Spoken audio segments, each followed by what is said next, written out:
TVC, a TV do Correio da Manhã. Direto dos estúdios da TV Correio da Manhã em Petrópolis, começa agora o Correio Petropolitano Debate deste sábado. Hoje daremos destaque às corridas. Em junho, as vendas no varejo caíram 1%. Os dados foram divulgados pelo IBGE. Na PNAD contínua trimestral, a desocupação recuou em 15 das 27 unidades federativas do país no segundo semestre deste ano. No caso Heloísa, policiais federais vão ser julgados em setembro. E o Banco de Sangue Santa Teresa pede o apoio dos doadores devido ao estoque crítico da unidade. Em relação aos incêndios florestais, o governo federal vai concentrar ações em 21 municípios na Amazônia. O diálogo com o objetivo de fomentar o esporte. Eu sou Richard Stolzenburg e o Correio Petropolitano Debate está começando.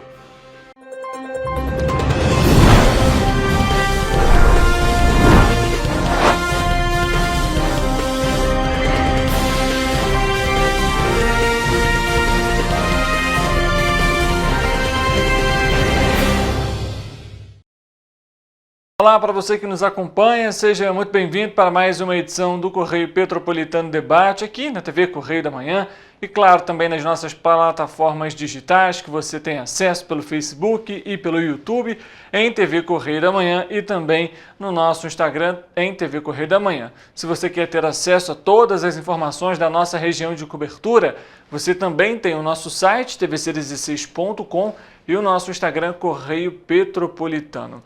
A gente dá início à edição de hoje trazendo o caso da menina Heloísa aqui em Petrópolis, porque um ano após a morte da Heloísa dos Santos da Silva, ela que foi baleada no dia 7 de setembro de 2023 no Arco Metropolitano na Baixada Fluminense, foi marcado o julgamento dos 3 acusados. Os policiais rodoviários federais foram denunciados à Justiça pelo Ministério Público Federal em novembro de 2023 por atingirem a criança na nuca com disparos enquanto ela estava no carro da família com outras 4 pessoas retornando de um passeio.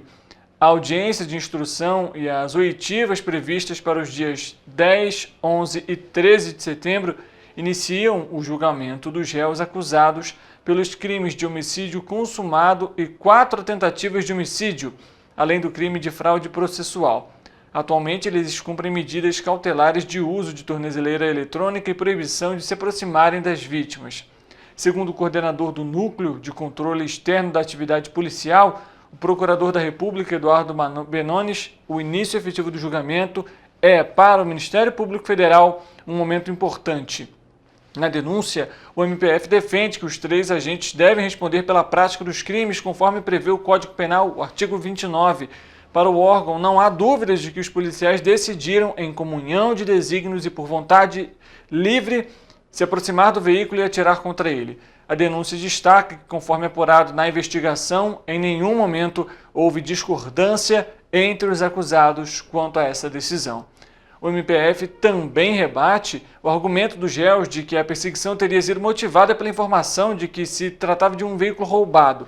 Segundo o órgão, nos registros do Departamento Nacional de Trânsito, o DETRAN, não havia nenhuma restrição ao veículo.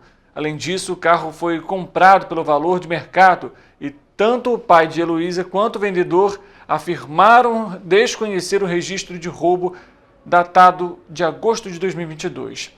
Segundo o Ministério Público Federal, as armas usadas pelos policiais na ação foram fuzis considerados de grosso calibre e longo alcance. Na denúncia, o procurador da República, Eduardo Benones, lembra que esse tipo de armamento foi projetado para o uso militar, por ter maior velocidade, menor recuo e, consequentemente, por aumentar a letalidade. A denúncia também destaca o fato de que não havia nenhuma abordagem ao motorista do veículo pelos policiais antes dos disparos. Testemunhas ouvidas durante a investigação afirmaram que, entre o momento em que o veículo passou pela viatura policial e os tiros, não houve nem sequer um esboço de comunicação e com isso para o MPF. O fato traz aí então, no mínimo, que os policiais assumiram o risco de que isso acontecesse. Ainda segundo o MPF, também chama a atenção o fato de não ter havido nenhum disparo contra os pneus do carro, tanto que nem foi preciso trocá-los para que o veículo fosse conduzido por um dos policiais e com o pai de Heloísa como passageiro, que pudesse chegar até o hospital onde a menina foi atendida. Esse é um caso que nós trouxemos aqui no Correio Petropolitano Debate ao longo da nossa programação, também em relação aí a todos os nossos telejornais da TV Correio da Manhã.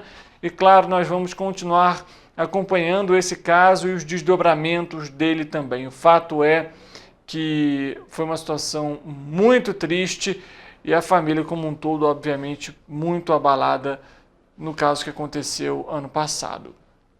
A gente muda de assunto e fala agora sobre o Banco de Sangue Santa Teresa. A gente vai conversar com a Marcela Colonese, ela é a coordenadora da unidade e ela fala mais uma vez dos estoques críticos da unidade e pede mais uma vez o apoio da população petropolitana referente às doações. Vamos acompanhar então a fala da Marcela Colonese em relação a essas doações e, obviamente, também informações de como realizá-la. Olá, pessoal, bom dia. Eu sou Marcela, coordenadora do Banco de Sangue Santa Teresa. Estou passando por aqui mais uma vez porque eu preciso pedir ajuda. Eu preciso pedir ajuda de todas as pessoas que podem doar sangue. Hoje, os estoques de sangue da nossa cidade estão numa situação crítica, onde a gente corre o risco de não conseguir atender as pessoas que precisam. Nesse mês de agosto, o número de doadores diários caiu muito. Nós não estamos conseguindo produzir a quantidade necessária de bolsas de sangue para atender a quem precisa. O consumo continua, as pessoas internadas nos hospitais continuam precisando. Cada dia a gente tem um acidente diferente, gerando uma nova necessidade de sangue. E não existe outra maneira de nós conseguirmos o sangue para salvar as vidas, senão através da doação de sangue. Então hoje eu preciso pedir ajuda de todas as pessoas que podem doar para que façam a sua doação de sangue e a gente consiga, juntos, salvar as vidas que precisam. E eu também vou deixar aqui um pedido para que as pessoas não esqueçam da importância do gesto da doação de sangue para a vida de todos nós. Nós não sabemos o dia de amanhã, nós não sabemos quem irá precisar de sangue amanhã para continuar vivo. O sangue, em muitos casos, é a primeira ajuda que a pessoa precisa para que ela permaneça viva. E a gente precisa colocar a doação de sangue na rotina de vida, no nosso dia a dia. Então eu peço a vocês que não esqueçam que esse gesto é muito importante para a vida de todos nós. Uma vez por ano, 2 vezes por ano, no máximo, nós conseguimos juntos salvar todas as pessoas que venham a precisar do sangue para continuarem vivas. Então a gente conta com a ajuda de todos vocês nessa corrente em prol da vida. A gente acompanhando a fala da Marcela é importantíssimo. Vale lembrar, o processo de doação de sangue ele é muito simples, leva em torno de 20 minutos o período da triagem até a coleta do sangue. Você ainda tem um lanche para fazer ao fim da doação. Você ajuda a salvar até 4 vidas.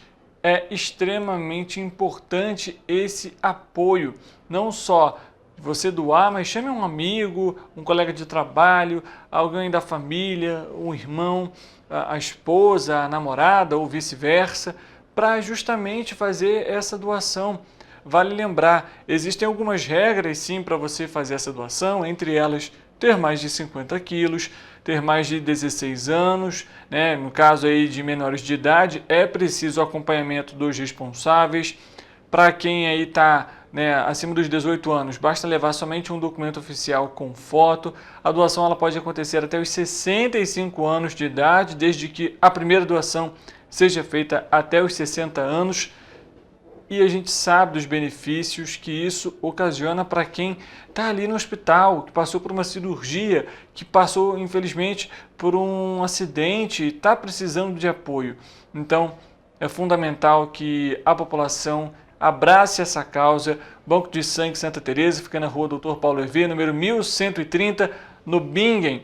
Vale lembrar que também disponibiliza veículos para 4 e grupos de 16 pessoas. Se você tem alguma dúvida em relação à doença, horário de funcionamento, basta ligar para o Banco do Sangue, tire todas as suas dúvidas e não deixe de fazer a sua doação. A gente fala sobre Teresópolis agora porque Águas da Imperatriz informou que o fornecimento de água na cidade pode ser comprometido entre os dias 27 e 28 de agosto, devido à interrupção do sistema de abastecimento do Rio Preto para a interligação da adutora, que vai ampliar o abastecimento do bairro Pimenteiras e região. A concessionária orienta os clientes a fazerem um uso consciente da água durante esse período. Em razão das intervenções, a Avenida Presidente Roosevelt, no bairro Barra do Imbuí, vai funcionar em meia pista, de 11 da noite até as 6 horas da manhã, no dia 28 de agosto.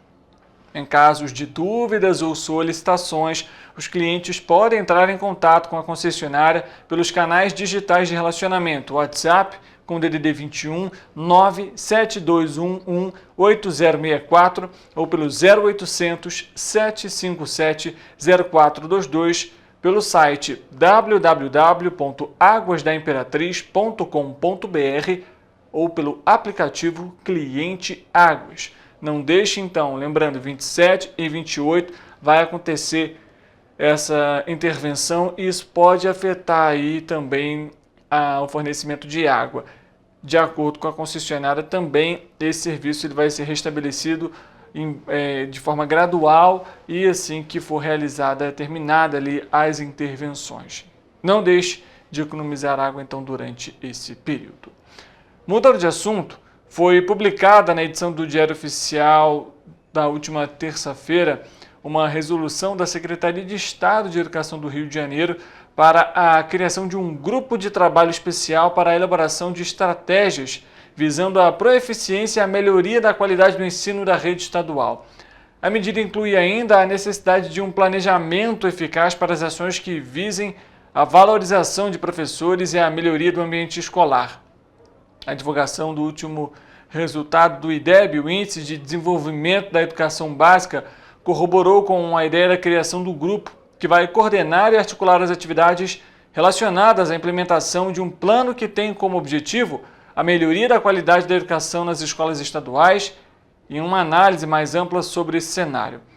Essa equipe vai realizar um diagnóstico das necessidades estratégicas para a melhoria das instituições de ensino fluminenses, além de planejar diretrizes para a implementação de soluções educacionais e pedagógicas de forma eficaz e inclusiva. Vai ser elaborado, inclusive, um relatório final de ações a serem instituídas visando a melhoria do ensino na rede estadual de educação. O grupo vai ser presidido pelo chefe de gabinete da Secretaria de Estado de Educação e integrado por representantes indicados das demais subsecretarias da pasta e vai ter um prazo de 45 dias, passível de prorrogação por igual período, ou seja, mais 45, e assim apresentar os resultados e os trabalhos consolidados. A gente inclusive trouxe aqui os índices do IDEB no Correio Petropolitano Debate. Infelizmente, Petrópolis na educação básica não atingiu a meta do MEC, assim como outros municípios aqui da nossa região de cobertura, como Três Rios, Teresópolis, Nova Friburgo e Paraíba do Sul, o que mostra a necessidade de investimento na educação, o que mostra a necessidade de um atendimento, de um olhar mais atento para a educação, para os profissionais que ali atuam e entender o porquê que esse coeficiente está abaixo do ideal. Porque a gente sabe que há cidades com recursos muito menores do que, por exemplo, Petrópolis. Então, essa responsabilidade de melhoria do índice, obviamente, os alunos têm a sua responsabilidade, afinal, são eles que tiram as notas. Mas esse ensino, como que esse ensino está chegando? É preciso entender todo esse processo, até em alguns casos, para saber se aquele aluno, por exemplo, tem um ambiente adequado em casa para, realizar as tarefas, para, se porventura ele precisar fazer provas. A gente tem hoje o acesso ao digital, que se tornou muito comum. Essa pessoa tem acesso à internet, é um outro exemplo também. Isso, de alguma forma, pode dificultar as pesquisas desse aluno e, consequentemente, tirar notas menores. Enfim, O IDEB como um todo, de se discutir sobre esse tema, envolve outras muitas questões, mas mostra a necessidade de novos investimentos. O Correio Petropolitano Debate vai fazer um intervalo rápido. Não saia daí, porque a gente tem a previsão do tempo, vamos trazer outras informações em relação à nossa região de cobertura, abordaremos a saúde. Não saia daí, um intervalo rápido e a gente volta já já.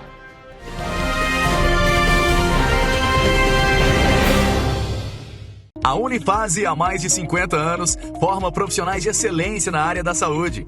E agora dá um passo além, o ensino técnico.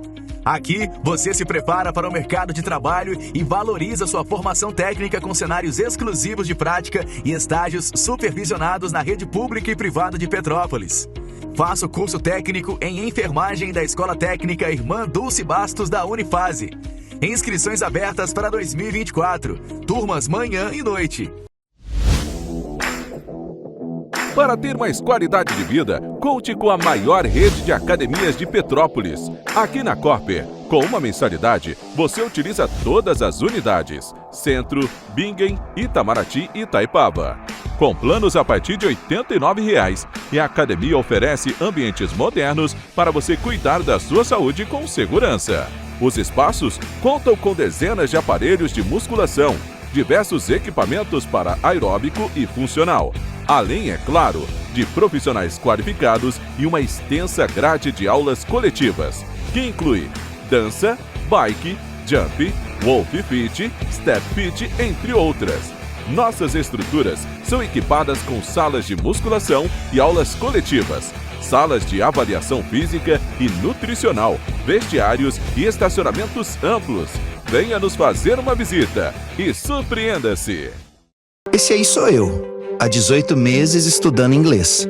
Cada passo no aprendizado foi uma porta que se abriu para o meu futuro.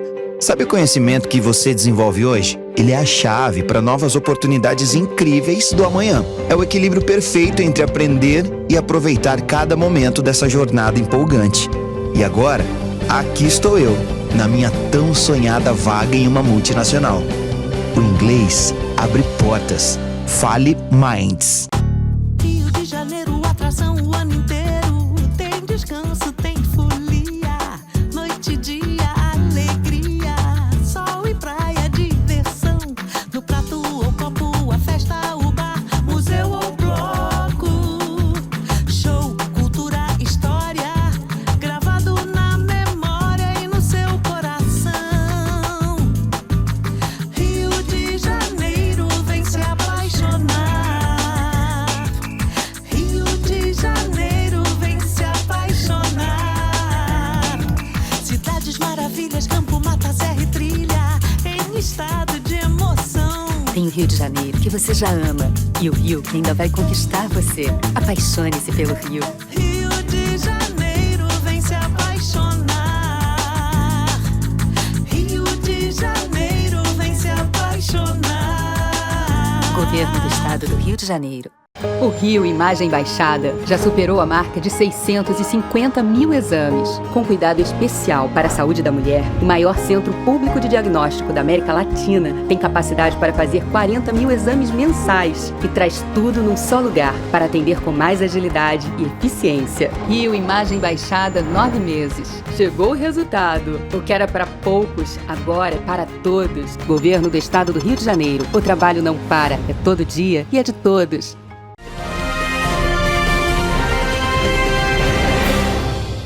O governo federal publicou no Diário Oficial uma articulação com os governos dos estados da Amazônia Legal e vai montar frentes de atuação em 3 regiões que registraram a maior das queimadas e incêndios florestais no bioma nesse momento. A medida foi anunciada pelo Ministério do Meio Ambiente e Mudança do Clima após uma reunião no Palácio do Planalto, em Brasília, que contou com a presença de governadores e representantes dos 9 estados da Amazônia Legal, além do Mato Grosso do Sul. A gente tem acompanhado também, não só na Amazônia, mas os impactos desse período de estiagem, de período sem chuva e a grande quantidade de incêndios florestais que têm sido registrados. Nessa semana, o Correio Petropolitano, o nosso jornal impresso, trouxe informações em relação a incêndios em Nova Friburgo. A TV Correio da Manhã, inclusive o próprio Correio Petropolitano, trouxe informações do incêndio que atingiu a Posse e São José do Vale do Rio Preto e mostra também aí uma grande preocupação com essas regiões que são mais suscetíveis a esses incêndios florestais. As orientações que a gente sempre passa e ressaltamos aqui para você: evitar fazer a limpeza de terrenos ateando fogo. Além disso, evitar jogar bitucas de cigarro próximos à vegetação. Isso porque, justamente pelo período estar seco, sem chuva, a possibilidade de uma faísca se alastrar e se tornar um incêndio grande é muito maior do que em períodos de chuva. Então, consequentemente, é necessário tomar esses cuidados. E, mais uma vez, não tente combater as chamas. Acione o Corpo de Bombeiros pelo telefone 193, que tem uma equipe preparada e equipamentos para realizar esse tipo de ação, esse tipo de combate. Nessa semana, trouxemos aqui no Correio Petropolitano Debate pessoas ao lado do fogo praticamente, tentando controlar as chamas. Aquilo era um risco, inclusive crianças perto também das chamas. Então, para evitar um acidente ainda maior, não combata as chamas, acione o Corpo de Bombeiros. Vamos falar sobre índices, porque em junho desse ano, o volume de vendas do comércio varejista recuou 1% na comparação com o mês de maio, na série com ajuste sazonal. No mês anterior, a variação era de 0,9%. A gente vai acompanhar a fala, então, do Cristiano Santos, ele que é o analista da pesquisa e que foi divulgada pelo IBGE, o Instituto Brasileiro de Geografia e Estatística. Vamos, então, à análise dele. A pesquisa mensal do comércio do IBGE, na sua passagem de maio para junho de 2024, na série livre de influências sazonais, teve um resultado negativo de 1,0%. Esta é a primeira queda no indicador de volume do comércio varejista depois de 5 altas consecutivas. Entre os meses de janeiro a maio de 2024, o varejo brasileiro teve uma sequência de crescimento que levou a série histórica ao seu ponto mais alto em maio, com posterior queda em junho. Com isso, o varejo fecha o primeiro semestre de 2024 com ganhos 5,2% maiores que no mesmo período de 2023. Apesar da queda na margem, o resultado do semestre é bastante expressivo. Apenas para dar uma ideia da dimensão do crescimento em 2024, o ano de 2023 fechou 1,7% acima de 2022. Variação muito menor do que os 5,2% alcançados em 2024 até junho. Setorialmente, na margem, o destaque fica para a atividade de hiper e supermercados, produtos alimentícios, bebidas e fumo, que teve queda de 2,1%. Como esta atividade tem um peso superior a 50% de todo o varejo nacional, o indicador geral, então, na passagem de maio para junho, fechou em queda. Outra atividade que contribuiu para o resultado geral negativo foi a de outros artigos de uso pessoal e doméstico, setor que engloba lojas de departamentos, lojas de brinquedos, artigos esportivos e joalherias, que teve uma queda de 1,8%. A gente acompanhando a análise então do Cristiano Santos em relação às vendas do varejo. A gente fala agora de uma grande apreensão que foi realizada pela Polícia Federal em Piraí, no quilômetro 233 da rodovia Presidente Dutra, ou também conhecida como BR-116. Você vê as imagens na tela. A PRF aproximadamente apreendeu 200 quilos de maconha no interior de um veículo. A ação contou com o apoio dos cães farejadores que também estão aí na tela para você.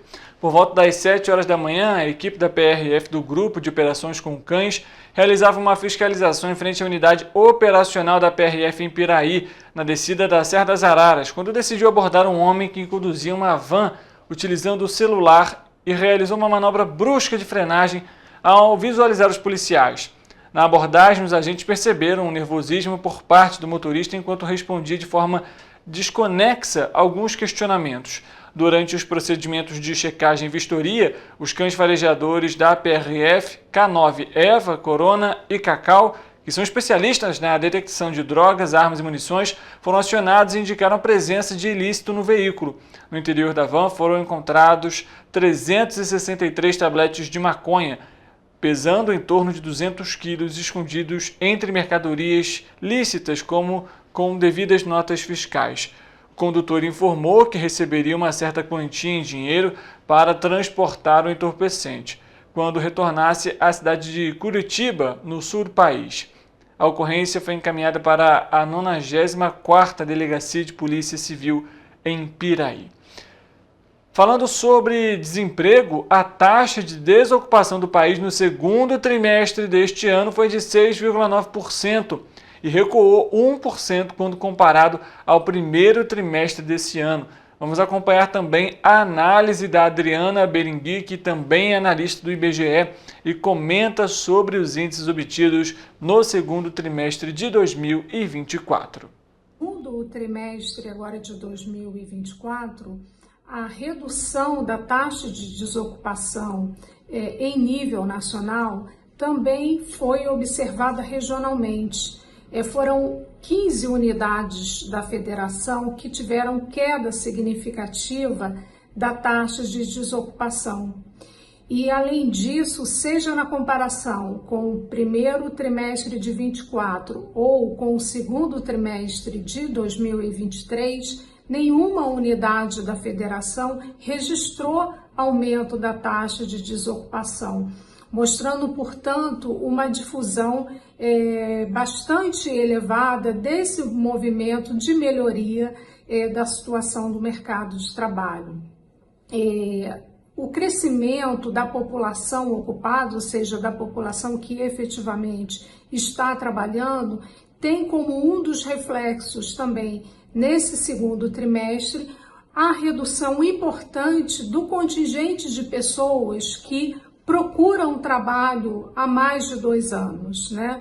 Ou seja, à medida que mais atividades econômicas, principalmente serviços de alta ou baixa complexidade, absorvem trabalhadores, aqueles que pressionam o mercado de trabalho em busca de uma ocupação acabam sendo absorvidos mais rapidamente. A gente acompanhando então, né, as taxas de desemprego aí no país e a análise da Adriana. Obviamente, a gente tem o compromisso de trazer sempre aqui para vocês oportunidades de emprego, vagas de estágio, jovem aprendiz. Semanalmente temos esse compromisso.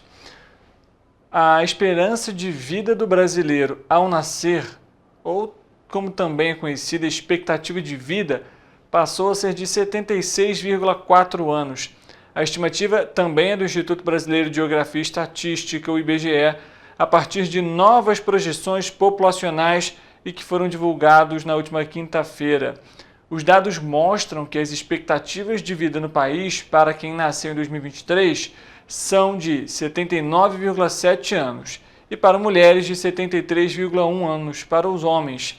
O IBGE também divulgou dados revisados para as expectativas de vida referentes a anos anteriores. De acordo com o IBGE, em 2019, um ano antes da pandemia da Covid-19, por exemplo, a estimativa era de 76,2 anos, de acordo com os dados revisados pelo Instituto.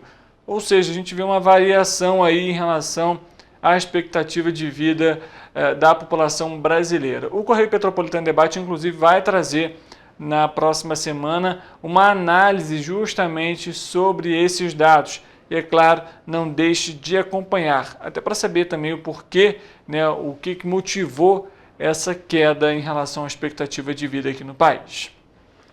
Falando sobre saúde, o novo boletim Infogripe da Fiocruz, que foi divulgado na sexta-feira, aponta aumento de casos de síndrome respiratória aguda grave em São Paulo e também na Bahia.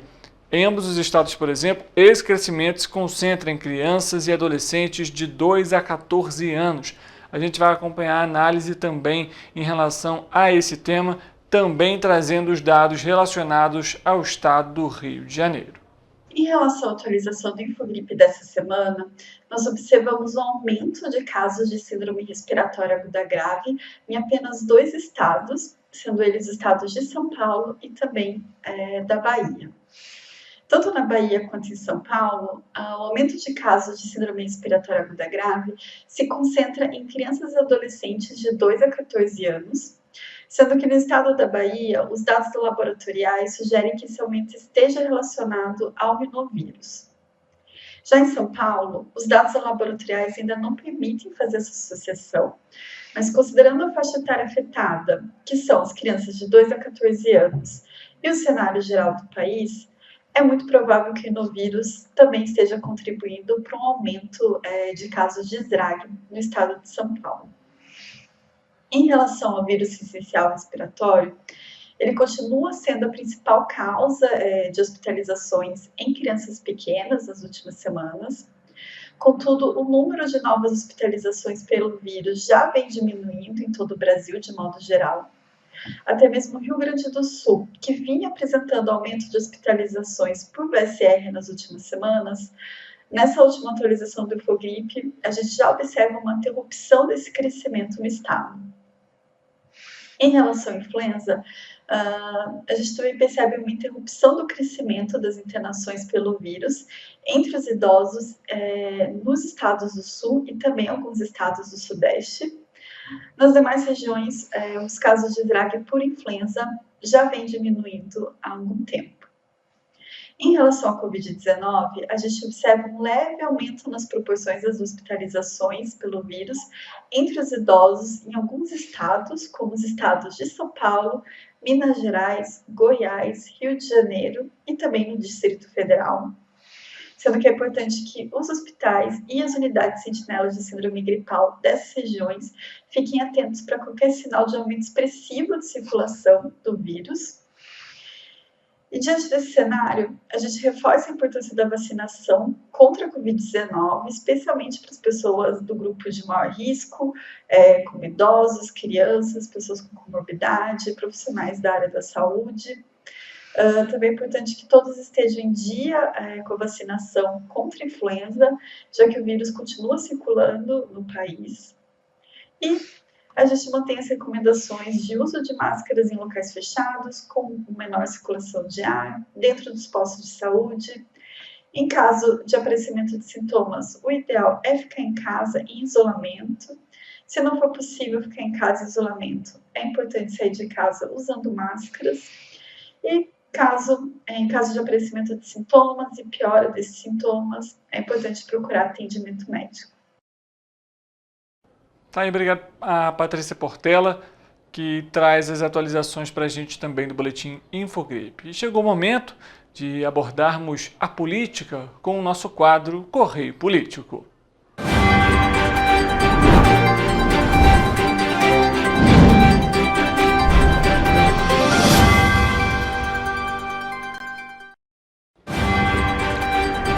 A campanha eleitoral em Nova Friburgo ganhou novos contornos com o pedido de impugnação da candidatura de Rodrigo Ascoli, candidato a vice-prefeito na chapa de reeleição do atual prefeito Johnny Maicon.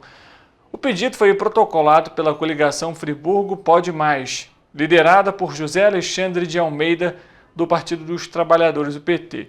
Em publicação nas redes sociais, José Alexandre explicou os motivos do pedido de impugnação. Ascoli foi nomeado secretário de governo em 2022 e, a partir do dia 5 de abril desse ano, assumiu também interinamente a Secretaria da Casa Civil após a desincompatibilização de Pierre de Moraes, que se afastou para concorrer a uma vaga na Câmara de Vereadores. Conforme o Diário Oficial, Ascoli entrou de férias em 3 de junho e, ao retornar no dia 3 de julho, foi oficialmente exonerado. A coligação de José Alexandre de Almeida alega que o afastamento foi insuficiente e que a candidatura de Ascoli deveria ser impugnada. Em resposta, Johnny Maicon e Rodrigo Ascoli emitiram uma nota pública na qual acusam a coligação adversária de espalhar desinformação para tumultuar o processo eleitoral. Segundo o comunicado, Ascoli cumpriu todos os prazos de descompatibilização e o período de férias é considerado como afastamento conforme jurisprudência do Tribunal Superior Eleitoral, o TSE. E assim a gente vai continuar acompanhando aí os desdobramentos também desse caso em Nova Friburgo e, claro, não só em Nova Friburgo, mas das regiões da nossa região de cobertura. E assim a gente termina o Correio Político deste sábado.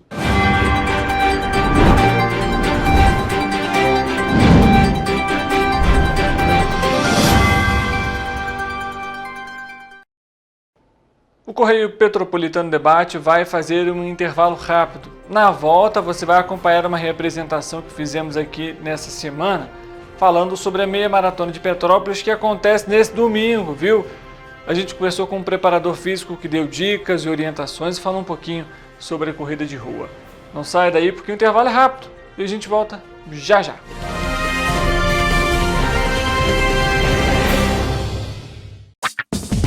Enquanto você acha que alguma coisa deveria ser feita contra o racismo, a Alerj faz. As leis que você precisa, a Alerj faz. Baixe o aplicativo da Alerj e conheça seus direitos. Ensinar inglês na pré-adolescência exige diferentes estímulos no aluno. O curso Kids and Teens a Mais conta com professores especializados que abordam inglês de maneira lúdica e objetiva. Através de 4 módulos, conduzimos os alunos de 9 a 14 anos do nível básico para o avançado, oferecendo total segurança na hora de se comunicar e argumentar em inglês, inclusive ser capaz de realizar futuros exames de certificação. Na Minds English School, você aprende o inglês que te leva longe. A Unifase, há mais de 50 anos, forma profissionais de excelência na área da saúde. E agora dá um passo além, o ensino técnico. Aqui, você se prepara para o mercado de trabalho e valoriza sua formação técnica com cenários exclusivos de prática e estágios supervisionados na rede pública e privada de Petrópolis. Faça o curso técnico em enfermagem da Escola Técnica Irmã Dulce Bastos da Unifase. Inscrições abertas para 2024. Turmas manhã e noite.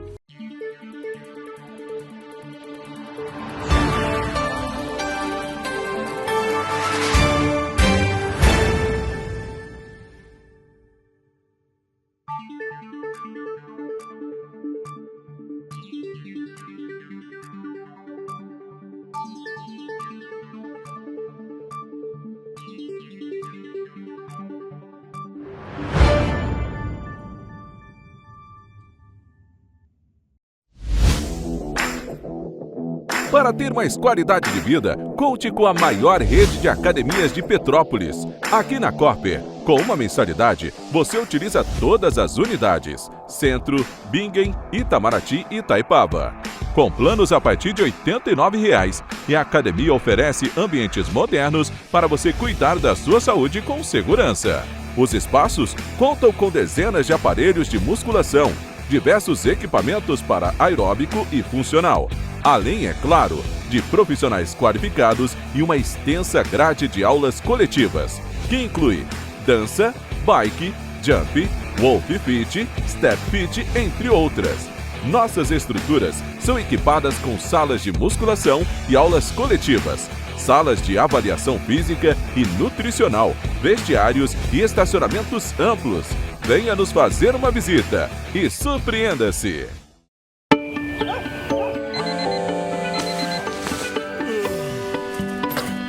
Meu pai é um cara muito corajoso. Ele luta contra o mal igualzinho um super-herói.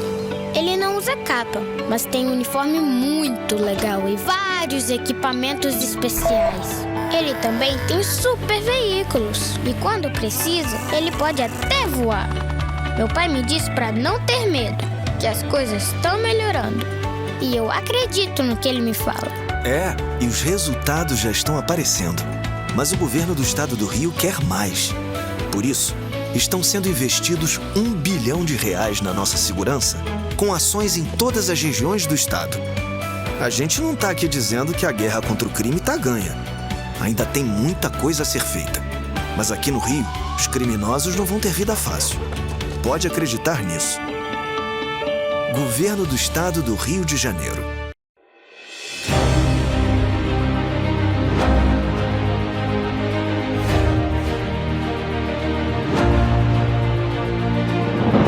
Não é jornalismo de direita. é jornalismo direito. Correio Petropolitano. Tudo que seu jornal não deveria ter deixado de ser. Todos os dias, em uma banca perto de você.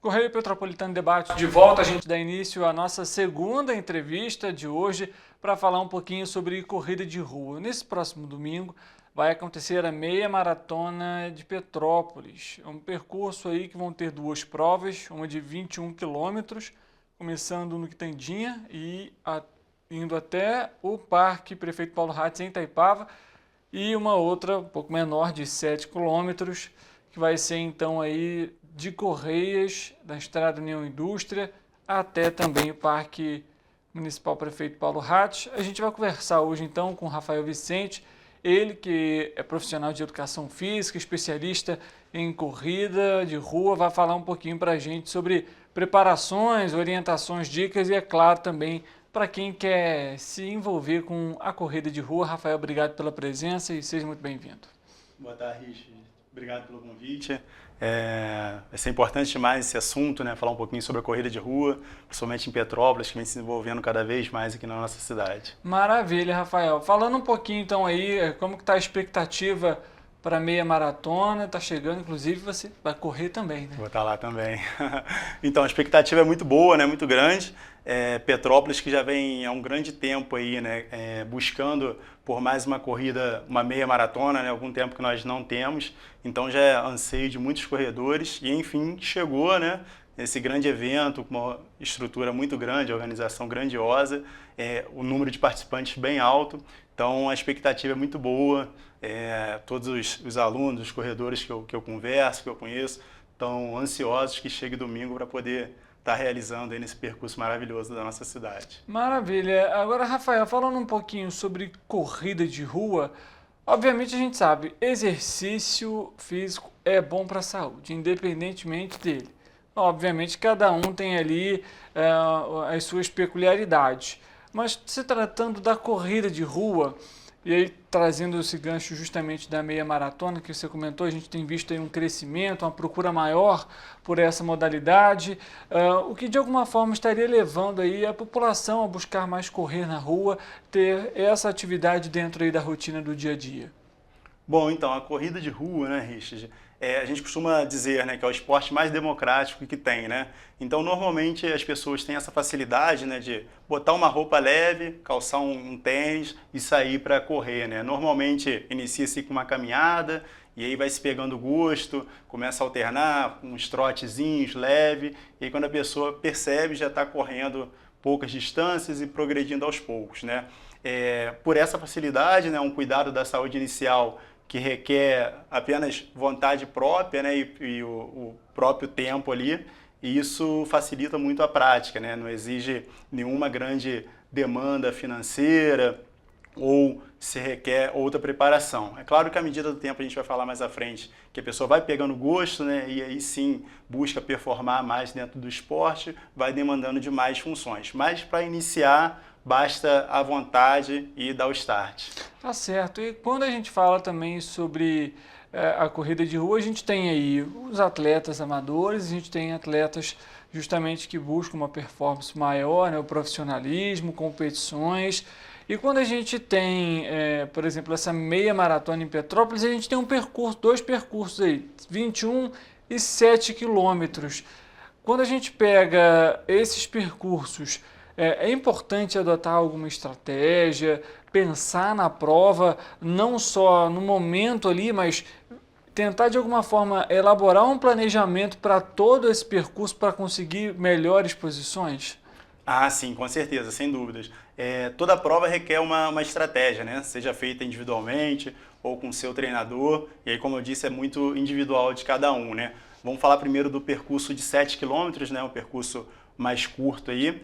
Normalmente, o pessoal que já correu 5 e ainda não corre 10, está ali nessa divisão, ou mudando, né? Subindo a quilometragem é uma prova ideal para esse público, né? Fazer os 7 quilômetros ali.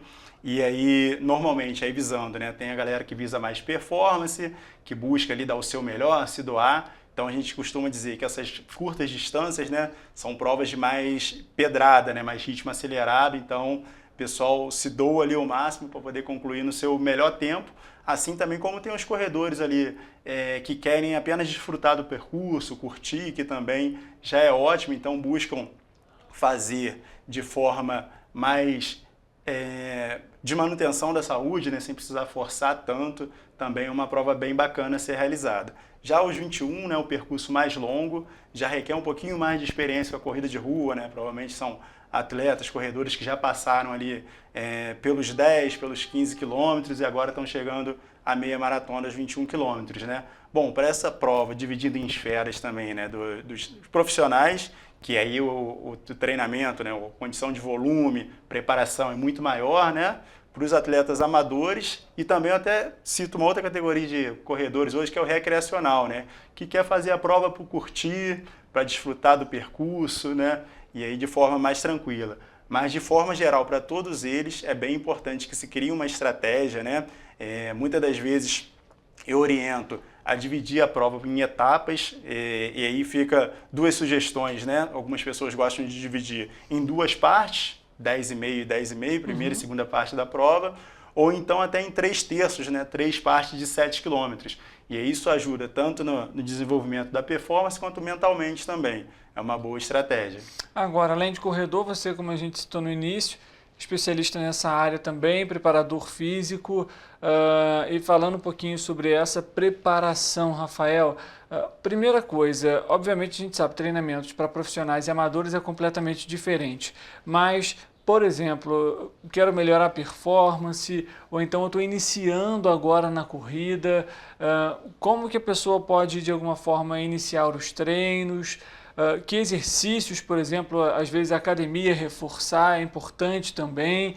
E aí, queria que você trouxesse um pouquinho de cada um, como que fica, por exemplo, o treinamento para cada um deles, já que você também tem esse trabalho. Beleza, muita boa pergunta, importante a gente citar também, né? Normalmente, na fase inicial, existem algumas questões importantes, né? O anseio para galgar novos quilômetros, né? Normalmente, as pessoas ficam ansiosas e aí, muito erro comum, né? Pula etapas, quer acelerar muito rápido e com isso a chance de lesão, né? Uma das mais famosas na corrida de rua, que é a canelite, né? A inflamação ali na região da canela, e isso faz com que, ao invés do corredor, da corredora evoluir, ela retroceda, né? Por precisar parar e demandar mais tempo. E aí é muito importante também que se faça um trabalho de fortalecimento muscular, né? Corrida de rua exige muito, principalmente das nossas articulações, né? Joelho, tornozelo, quadril. E aí o corpo, não estando acostumado ainda a esses sintomas, né, ao movimentos repetitivos com salto, que é a corrida de rua, ele logo vai dar sinais. Mas é importante que não desista no primeiro momento. E esse trabalho de fortalecimento, né, pode ser feito tanto nas academias, como também hoje em dia até na própria residência, né, em casa, né? Tanto eu tenho essa orientação para alguns alunos de forma próprio peso corporal ou alguns elásticos. Então, assim, não tem restrição para ninguém, é bem simples de se fazer, mas é importante que se faça para que possa evoluir de forma segura e orientada. Uhum. A gente falando também sobre essa questão de corrida fundamental, a hidratação faz diferença também para o desempenho desse atleta, né? Com certeza, com certeza. Existem outras valências, né? Além da corrida em si, dos próprios treinamentos, que são essenciais, né? Tanto quanto a preparação física, né? E a hidratação é uma das principais, principalmente sempre diariamente na nossa rotina, o beber água tem que estar incluso, né? E aí na corrida de rua, principalmente agora na semana que antecede a prova, nas vésperas da prova, né? É importante que se mantenha muito bem hidratado para que o corpo não dê sinais durante a prova de falta de hidratação, né? Que pode até comprometer a performance e até mesmo a conclusão da prova. E aí eu vou aproveitar então fazendo essa questão, a gente comentou sobre modalidades hoje até recreativas. Que sinais, por exemplo, o corpo pode dar de que está sofrendo desidratação? E nesses casos, o ideal é parar ali naquele momento, até mesmo para não expor ali o corpo para algum risco mais grave? Sim, sim, com certeza. Bom, um dos sinais assim clássicos, e apesar de cientificamente, né, vai para vários nortes, mas a própria cãibra, né, que dá pode ser um sinal de desidratação do corpo, né? O excesso de fadiga muscular pode também estar ligado diretamente à desidratação. Então é importante em algum momento, né, até mesmo durante a prova, se for necessário, caminhe, né? Vão estar diversos pontos de hidratação durante a prova fornecidos pela organização. Então é importante que, se for necessário, caminhe, faça a sua hidratação, volte a correr, mas é importante ouvir os sinais do corpo durante os treinos e principalmente durante a prova nesse domingo. Perfeitamente. Rafael, obviamente a gente sabe que um percurso de 21 quilômetros, por exemplo, é muita coisa. Pelo menos para mim é muita coisa, tá, gente? Você que está em casa, tem gente que 21 quilômetros não é nada. Mas, aproveitando isso, a gente tem aí, como você comentou lá no início da entrevista, uma meia maratona, algo que já não acontecia há bastante tempo, e a gente vê, então, nesses últimos anos, um crescimento pela modalidade. Acredito até que pela própria pandemia, que fez com que as pessoas saíssem da academia em si, né, aquele ambiente fechado, para fazer atividades ao ar livre. Então, a corrida de rua não deixa de ser uma dessas. Isso, de alguma forma, pode ser um incentivo para novas participações aqui em Petrópolis, novas competições, eventos voltados para essa categoria, e você veria isso como uma forma positiva aqui na cidade? Ah, sim, com toda certeza. Eu até reforço, né? Além dos corredores que irão participar da prova domingo, aqueles que têm um interesse com a corrida de rua, sente que pode iniciar, assistir a prova, né? Tá lá próximo do local da chegada, né? Presenciar aqueles que vão estar cruzando a linha de chegada, às vezes tem a oportunidade de conversar com alguém, também saber como é que foi aquela experiência, é uma boa, é bem importante para iniciar nessa trajetória da corrida de rua, né? E aí, às vezes, também tem muitos relatos também de pessoas que iniciaram na corrida de rua, na caminhada, buscando esse ar livre, né? Às vezes hoje com a rotina de home office, a pessoa passa o dia inteiro dentro de casa, num cômodo, dentro da casa, e não tem tanta exposição externa e busca isso com a corrida de rua, com a caminhada. Outros fatores também como depressão, ansiedade, atividade física, se tratando da corrida de rua, ajuda muito também em todo esse processo.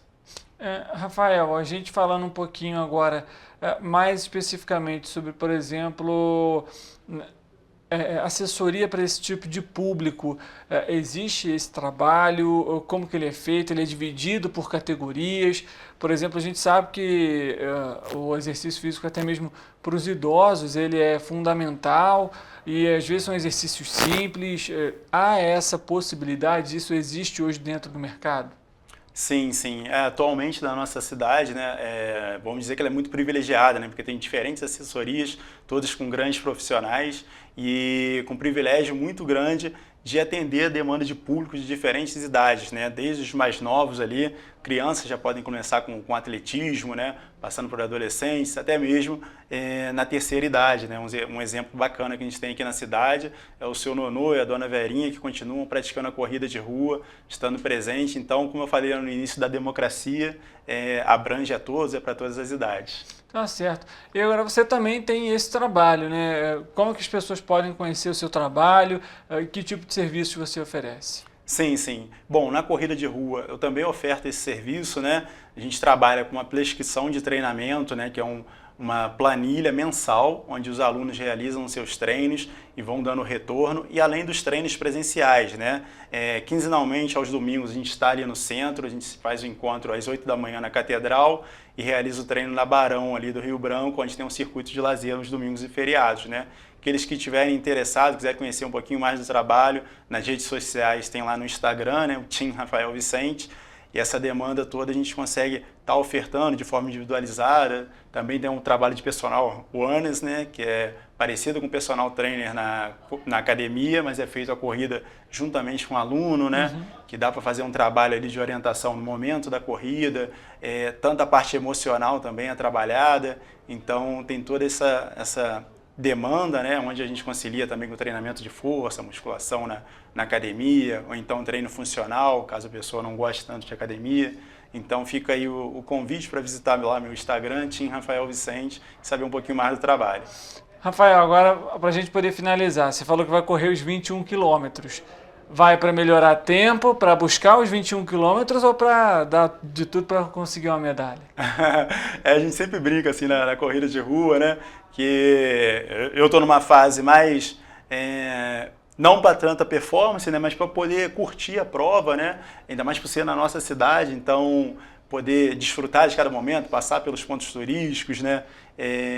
Mas na hora que acontece a largada, na hora que pega, a gente sempre procura se entregar e dar o nosso melhor, que a gente se prepara para isso, né? É um momento que a gente gosta, está fazendo o que gosta, né? Então a gente vai buscar desenvolver a melhor performance para poder concluir bem a prova. Tá certo. Rafael, obrigado pelas informações, pela presença aqui com a gente e boa corrida também no domingo. Bom, obrigado pelo convite, pelas informações aí da corrida de rua. A todos que vão participar, desejo uma boa prova, tanto nos 7 km quanto nos 21 km. E aqueles que estiverem interessados em assistir, acompanhar, vale muito a pena. Como eu sempre digo no final, permita-se sempre cruzar a linha de chegada. Tá certo. Para você que está em casa nos acompanhando e vai participar, boa sorte para você também, boa prova. Para você que gostou, tem interesse, não deixa de acompanhar também. E a gente, é claro, vai estar aqui também trazendo as informações em relação, seja a corrida de rua ou outras modalidades. A gente volta amanhã, meio-dia, ao vivo. É claro, você é sempre o nosso convidado especial. Uma boa tarde para você e amanhã a gente se vê.